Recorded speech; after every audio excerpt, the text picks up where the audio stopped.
Yes. Hello, everyone. I'm very happy to be here to write this by myself. Yes. And I have to write it for 3 parts. One, I will read it. I think now I have to read it.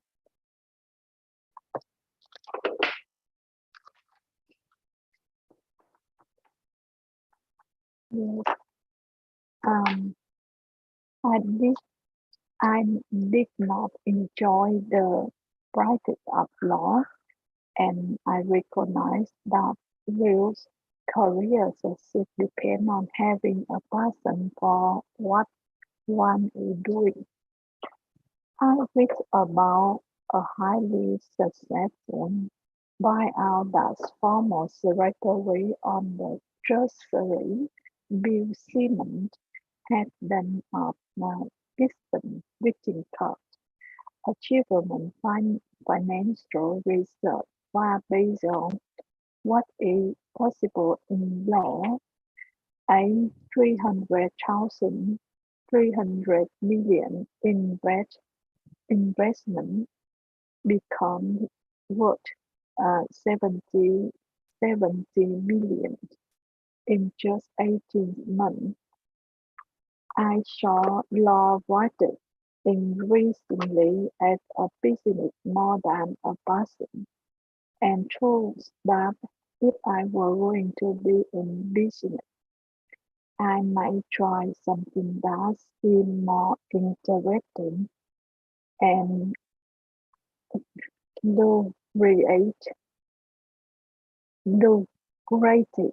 than practicing law. My earlier disdain for making money has disappeared with a new family. I thought there were a little competition in the buyout work in Washington. There were no buyout firms, and thus it was an open field in a growing area.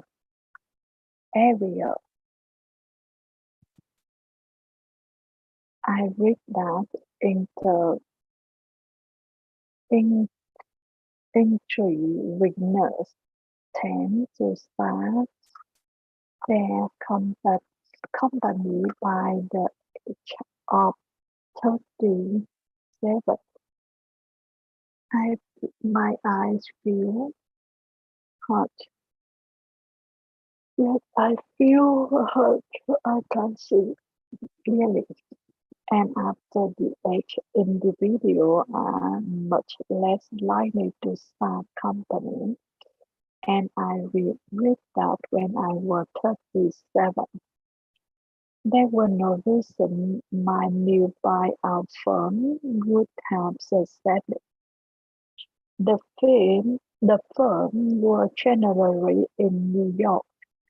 None of the partner has worked with or private equity experience. We had no money at the outset, and we had no clear business plan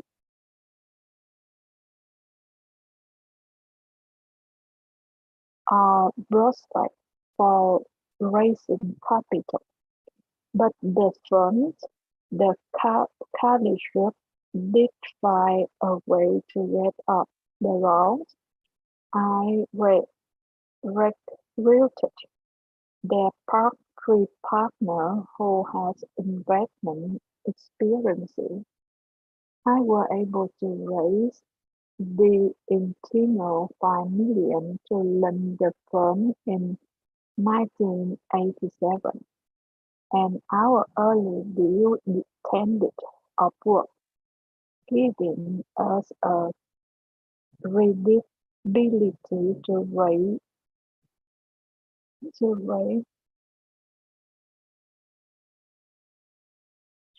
dedicated dedicated pool of capital to expand patient buyout of to other time in private credit investment, and to eventually expand into a global firm.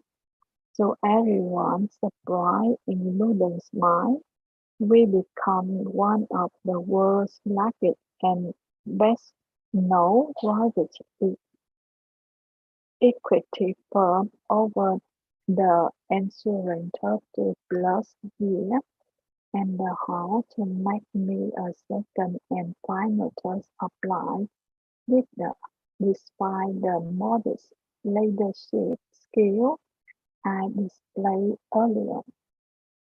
Based on my becoming a leader in the burgeoning private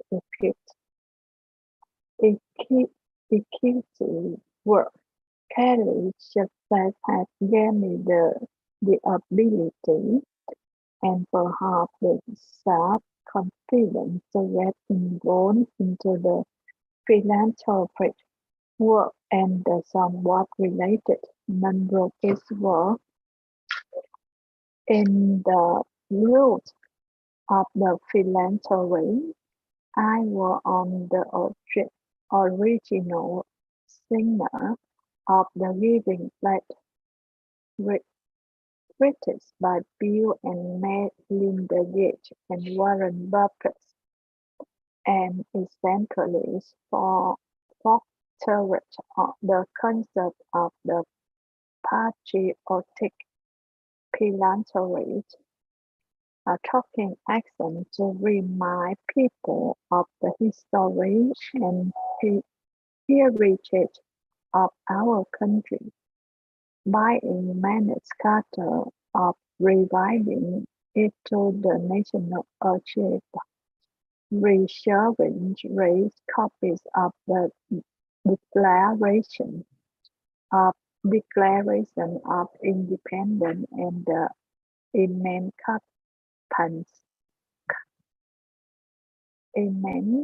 Emancipation Proclamation, helping to repair the Washington Monument,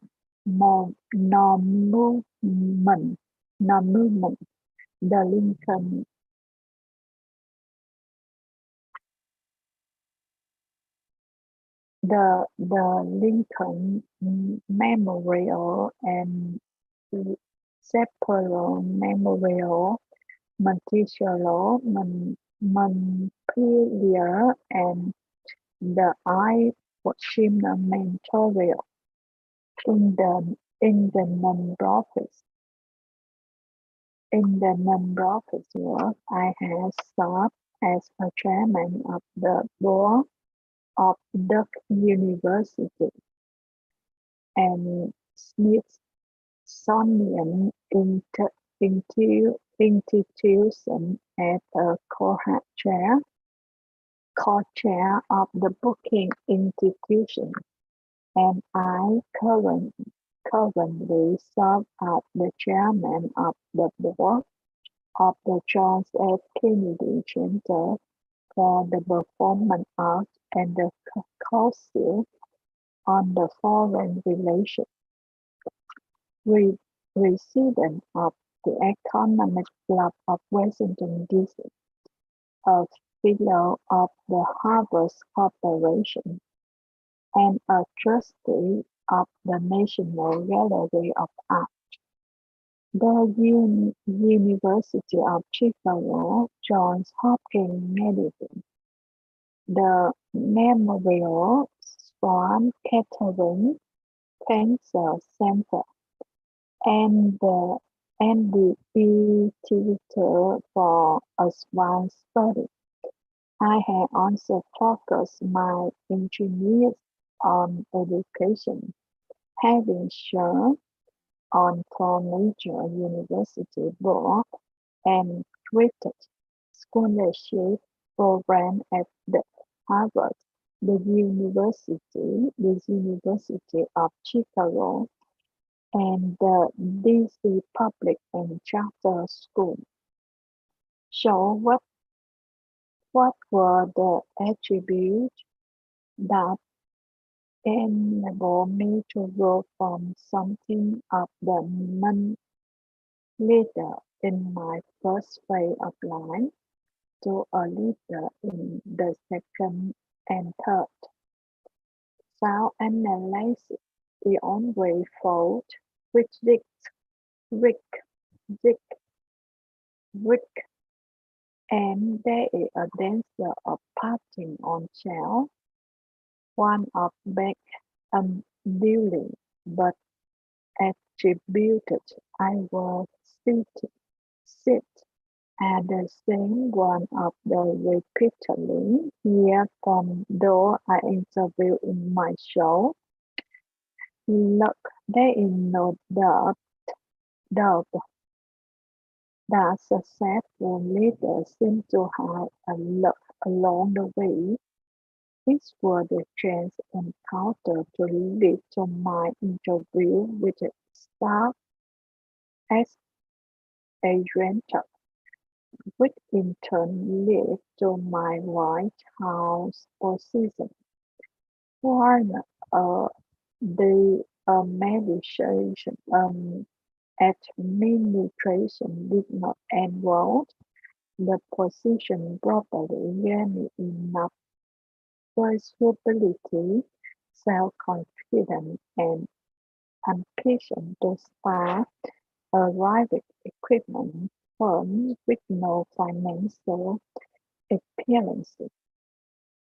I had a lot to select two partners whom I did not previously know, Bill Conway and Dan Anillo, who had much more financial experience and stability than I did. That I have stayed together as a partner for more than 30 years in unusual in the business world and lucky deserves deserve to succeed to succeed. A leader also has a role set to design to success. And the first part is now I think the first part is finished and we will move to another part. Yeah, that's my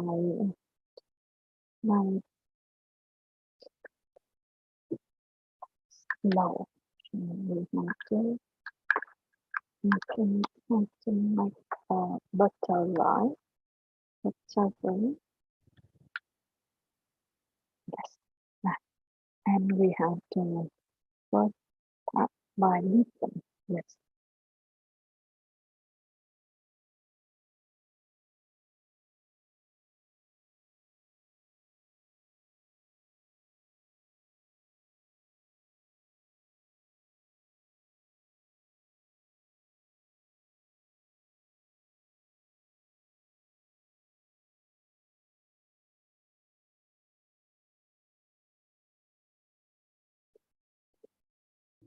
Exercise 12. About language learning. Hi, Susan. How are you getting on with your English studies? It's hard. I have been in England for a year, but I still have a lot of problems both in speaking and reading. Don't worry. You have to be patient and practice them more. It's very strange, you know, my son Eric, he is only 4, but he seems to learn English much more quickly than I do. Why is this? Why is it easy for young children to learn a language? That's a good question. I think part of the answer is that children have so many needs. They need to be helped by grown-ups. They have to make their needs known. And they are always watching the effect of what they say and trying new ways of getting what they want. Children are learning new things all the time. I agree with you. We adults need to learn new things as well, especially when we settle in a foreign country. But it takes us a longer time to get used to a new life than young children. They seem to adapt more quickly. Yes. Another part of the answer I'd like to point out is that children are not, as older people sometimes are, fixed in their ways of living. When they are taken from one country to another, they change easily from one language to another, from one bed to another, from one food to another. Older people are more fixed in their ways. They have been hearing and talking one language for a long time. Their ways of hearing and making sounds and of putting words together are like the rails a train goes on. They have been up and down their lines of talk and thought too many times to change them easily. I quite agree with you. A child is freer in his ways. He is more like a bird. He is free to go in any direction he wants. He is free to hear sounds as they are and make them as he hears them. He is free to put new words together in new ways in speaking a new language. I think that is why they learn things so fast. The more languages you hear and get to know, the more you will see how any language is made up of a small number of sounds put together in different ways. For example, in English, light and right are different words with only one sound in them different. The same is true of long and wrong. If a learner does not hear these different sounds as different, he may get the wrong meaning. That's true. I have had this kind of problem. 6 months ago, I was asking the way to the station. The man told me to turn to the right, but what I thought he said was to turn at the light, so I tried to find the light.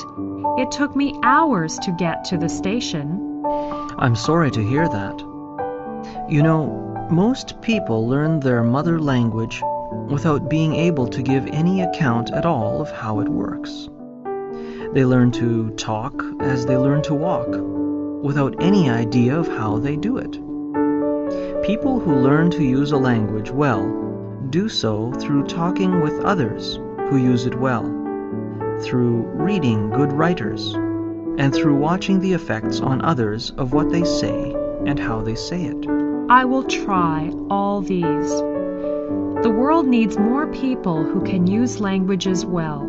Language is as necessary to our minds as the air we breathe is to our bodies. Exercise 13. How to take notes. Today's discussion is on note-taking. Note-taking is one of the important skills for classroom success. There is no one best way to take notes, but your own experience and some suggestions may help you to cope well with university study here. Chris, you start first. How do you take notes when you are in class? I always keep track of the notes by putting a date and heading on the first page, and numbering pages that follow. And I often make sure to identify the lecture topic and the class in which the lecture takes place. I think this is very important because when you study later, you will be able to match up class notes and textbook notes or assignments on the same topic. I do the same. I often keep the notes for one class separated from the notes for other classes, so I use separate notebooks for each class. I use dividers to set aside different sections in one notebook. I think both of the methods are good. Some students like to use a loose-leaf binder so that lecture notes, textbook notes, and the instructor's handout may be taken out of it and reorganized for study purposes. That's a good idea, to use a loose-leaf binder. I will buy one for my note-taking. I like to use a ballpoint pen for taking notes. So do I, but I prefer to use blue or black ones because the other colors, such as red or green, are hard on the eyes. It's a good idea to use a ballpoint pen because pencils fade easily, and a pen sometimes blurs and soaks through the paper. My handwriting is poor, so I often print the notes for clarity after class. That's a very good way to do it. It's very important to make your notes clear to read because you may use them for your essay. I often use standard abbreviations in my notes in order to speed up note-taking. For example, intro for introduction, info for information, dept for department. This is one way to speed up your writing. You can also make up some of your own words or phrases that you use often. Make a key for your abbreviations so you won't forget what they mean. Okay, I will try next time. I often copy anything that is written on the board or on overhead transparencies into my notes because I find test questions often come from material that is presented in these ways. Really? I hadn't noticed that. I think you'd better organize your notes after class. Try to summarize the points in your own words. It will be easier for you to remember your notes. That is a good suggestion. Another suggestion is that you should review your notes to fill in gaps while the information is still fresh in your mind. The purpose of taking notes is to help you remember information. When I seem to be missing something, I often compare notes with my classmate or see the instructor. That's the way to do it. Thank you very much for your time. I think new students may use and adapt some of your good methods for note-taking into their own study. Exercise 14. The Dean's Speech. Good morning, students. As many of you have already heard, tuition fees will be going up to $3,600 per term, starting in September 2001. I felt I should explain to you why the fees are increasing. The primary reason is, of course, that expenses have increased, including faculty's and staff salaries. Our operating expenses have also increased in the past year. As we try to maintain a high level of service to our international students, we have added new staff in the last year to meet the growing needs, including a manager of admissions. We have also expanded our homestay staff to improve our homestay services. Unfortunately, when expenses increase, the costs have to be passed on to the student. This is the first increase in fees since 1998, however, and we are trying to keep the fees as reasonable as possible. To compare our fees with other institutions in the province, the University College of the Cariboo is raising its fees to $3,800 per semester starting in September 2001.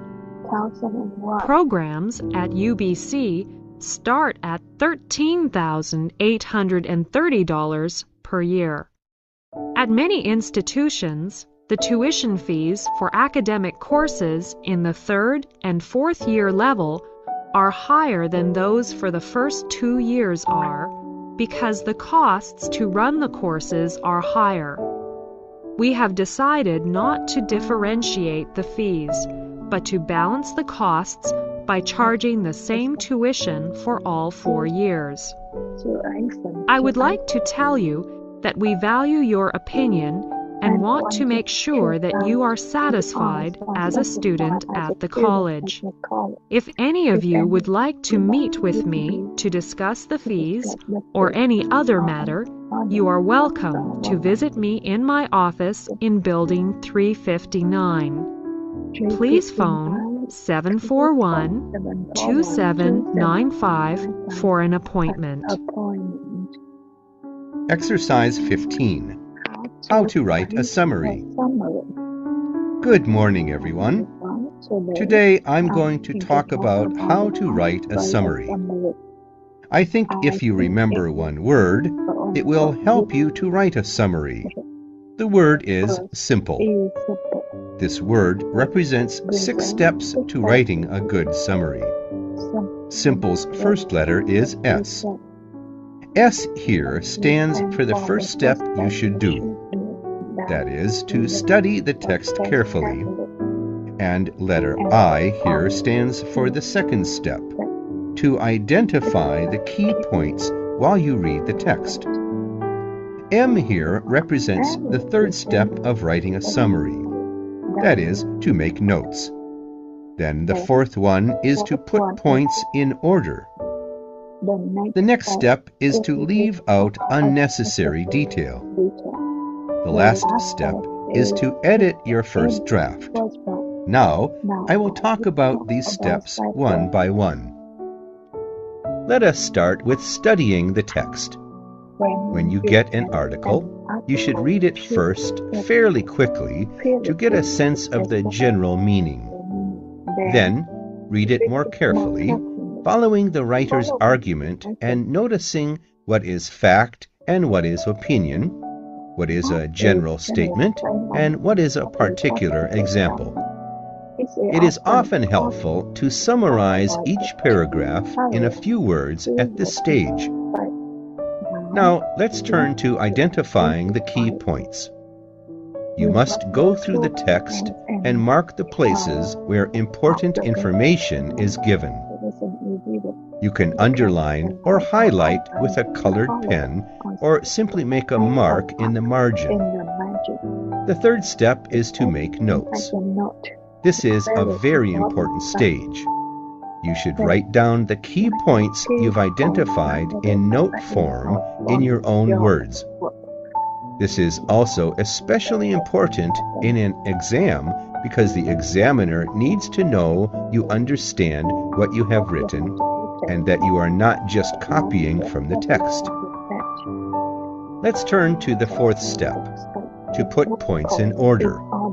You should look at the list of points you have made and see if there are any which go together. Then decide the best order to put the points in. Number the points in order. Now, let's look at the next stage. Leave out unnecessary detail. This stage is much like the tailor who cuts off unnecessary parts for making clothes. You should choose the important facts and get rid of unnecessary detail. The last stage is to edit your first draft. You should check the spelling and grammar, counting the number of words. If you have many fewer than the limit, you should add in something, so it is important to check the original text again. If you have more than the limit, look for ways of combining points in one sentence or of losing words here and there. If you follow the word simple, it may help you to make a good summary in an academic essay.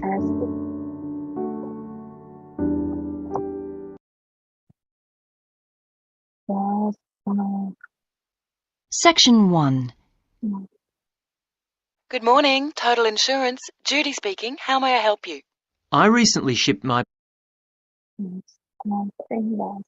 It's enough right now.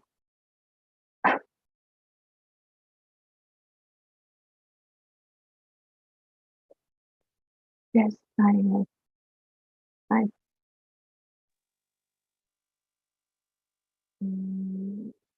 that is a part of my practice, and I think that's enough for today. And now we have to say goodbye.